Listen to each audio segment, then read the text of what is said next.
لوگوں، جب تک اللہ ناپاک کو پاک سے الگ نہ کر دے گا، مومنوں کو اس حال میں جس میں تم ہو ہرگز نہیں رہنے دے گا، اور اللہ تم کو غیب کی باتوں سے بھی مطلع نہیں کرے گا۔ البتہ اللہ اپنے پیغمبروں میں سے جسے چاہتا ہے منتخب کر لیتا ہے۔ سو تم اللہ پر اور اس کے رسولوں پر ایمان رکھو، اور اگر ایمان پر قائم رہو گے اور پرہیزگاری کرو گے تو تم کو اجر عظیم ملے گا۔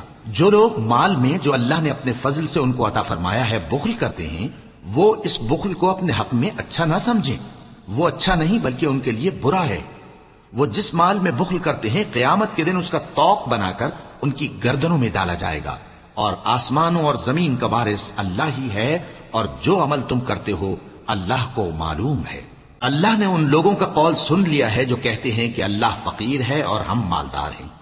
یہ جو کچھ کہتے ہیں ہم اس کو لکھ لیں گے، اور پیغمبروں کو جو یہ ناحق قتل کرتے رہے ہیں اس کو بھی قلم بند کر رکھیں گے، اور قیامت کے روز کہیں گے کہ سخت جلن والی آگ کے عذاب کے مزے چکتے رہو۔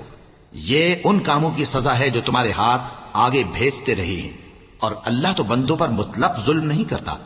جو لوگ کہتے ہیں کہ اللہ نے ہمیں حکم بھیجا کہ جب تک کوئی پیغمبر ہمارے پاس ایسی نیاز لے کر نہ آئے جس کو آگ آ کر کھا جائے تب تک ہم اس پر ایمان نہ لائیں گے۔